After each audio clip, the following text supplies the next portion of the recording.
Je m'appelle Morgane Lemoine, j'ai intégré le Leclerc de If depuis 2018 et je suis au service qualité depuis 2021 pour m'occuper de tous les sujets RSE, notamment l'environnement et les déchets. La notion d'anti-gaspi, elle date depuis plusieurs années. Avant même que j'arrive, on donnait déjà à 3 associations, donc ce relais qui viennent tous les matins. La notion anti-gaspi, donc une petite étiquette orange qui met une réduction pour les produits qui arrivent à date, c'est quelque chose qui fonctionne bien, surtout au rayon frais.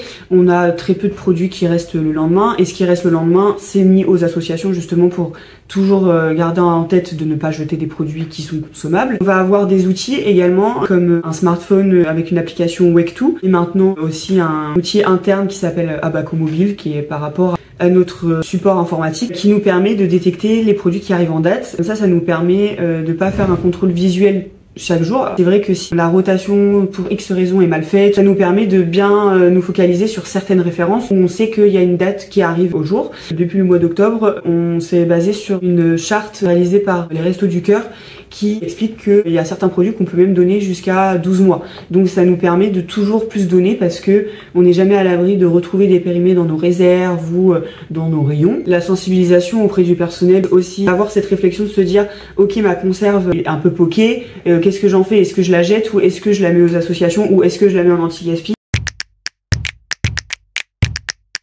Pour l'année 2023, aux associations qui viennent quotidiennement, on a donné l'équivalent de 178 000 €, ce qui est pas beaucoup par rapport au chiffre d'affaires du magasin.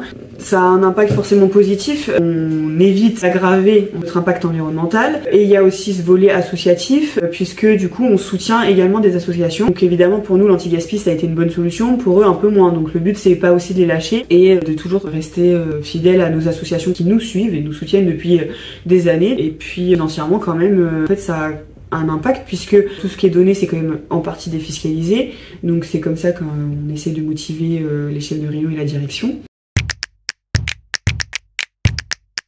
Par exemple l'été, quand les Restos du Cœur ferment ou la API ferme, les associations manquent de bénévoles. Donc là cette année on a réussi à avoir la banque alimentaire et les amis de Jean Bosco qui ont pu pallier à ces absences. Le réel problème ça va être l'humain. On a besoin de l'humain pour mener l'action, mais effectivement les équipes sont dans leur quotidien. C'est pas des choses qu'on leur demandait avant, donc ça va vraiment être la rigueur des équipes qui va nous poser problème. Et notre rôle ça va être de comprendre pourquoi ce produit-là il a été à la poubelle. Et des fois c'est parce que c'est un manque de vigilance ou un manque d'organisation dans les équipes, et donc là c'est des choses à revoir. Mais c'est vrai qu'en grande distribution comme dans beaucoup de domaines on a un manque d'effectifs, on a un turnover important. C'est ça l'enjeu majeur et la difficulté majeure qu'on rencontre aujourd'hui.